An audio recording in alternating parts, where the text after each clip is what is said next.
তাই এই ছেঁড়ার বাঁধন বিরহ ব্যাখ্যা দূর মনে বইছে হাসি আর কাঁদন। আজ ছেড়ে চলেছি সকল মায়া সুশাসন, তাই সম্মুখে দাঁড়িয়েছি দিতে বিদায় ভাষণ। ঐতিহ্যবাহী Parbatipur technical school and college ACC batch কর্তৃক আয়োজিত বিদায় অনুষ্ঠানের মঞ্চে উপস্থিত আছেন অত্র কলেজের সুনামধন্য প্রিন্সিপাল জনাব মোহাম্মদ আহসান হাবিব। আরও উপস্থিত আছেন সকল ডিপার্টমেন্টের বিভাগীয় প্রধান। আর আমার সামনে উপস্থিত আছেন আমার ছোট বড় ভাই ও বোনেরা।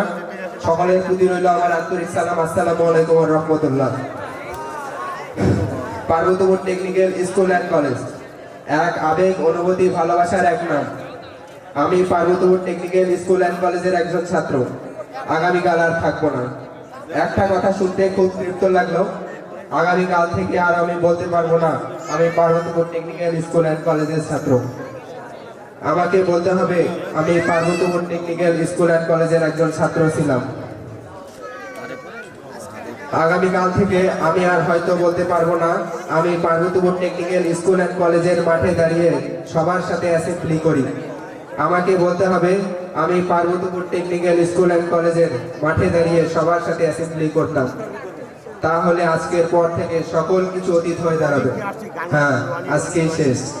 আর হয়তো কলম থাকা সত্ত্বেও কলম কেনার অজুহাতে বাইরে দাঁড়িয়ে থাকা হবে না।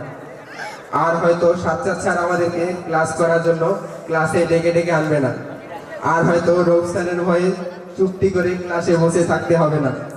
আর হয়তো প্রিন্সিপাল স্যারের উপদেশমূলক কথা মনোযোগ সহকারে শোনা হবে না। আর হয়তো সকল মেলটা দেওয়া হবে না। একেবারে অবুঝ অবস্থায় যখন এই বিদ্যালয়ে এসেছিলাম তখন কিছুই বুঝতে পারিনি। যতদিনে বুঝতে শিখেছি ততদিনে অনেক ভুল বেয়াদবি করে ফেলেছি। আপনারা আমাদের ক্ষমা করে দিবেন। আর যদি আমরা পার্বতীপুর টেকনিক্যাল স্কুল অ্যান্ড কলেজে না পড়ে অন্য কোনো বিদ্যালয়ে পড়াশোনা করতাম তাহলে এতদিনে টিসি দিয়ে দিত। কিন্তু তা আপনারা না করে আপনাদের সন্তানের মতো পড়ালেখা করিয়েছেন।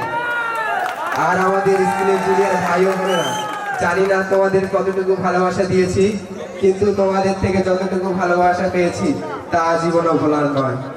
আর তোমরা সকল সময় স্যার ম্যাডামদের সাথে ভালো ব্যবহার করবে। আর আমরা যদি কোনো ভুল বেয়াদবি করে থাকি তাহলে আমাদেরকে ক্ষমা করে দিবে। আর আপনারা ভালো থাকবেন স্যার। আর আপনাদের শিক্ষার্থীদের নিয়ে অনেক বড় বড় স্বপ্ন আঁকবেন।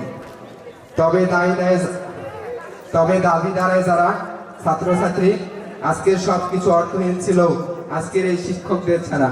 আপনারা ভালো থাকবেন আর আপনাদের শিক্ষার্থীদের নিয়ে স্বপ্ন আঁকবেন বুকে। ইনশাআল্লাহ আপনাদের ভালোবাসায় এই দেশের নীল আকাশটায় রাঙা সূর্য উঠবে জেগে। ভালো আছি, ভালো থাকবেন। 2025 ব্যাচকে মনে রাখবেন। হয়তো মোরা হবে না এই পথে আর আশা, তবে দোয়ারে রোপণ করে যাই বুকের ভালোবাসা। চলে যাচ্ছি তবুও যাচ্ছি না, রেখে যাচ্ছি স্মৃতি। আসসালামু আলাইকুম ওয়া রাহমাতুল্লাহ।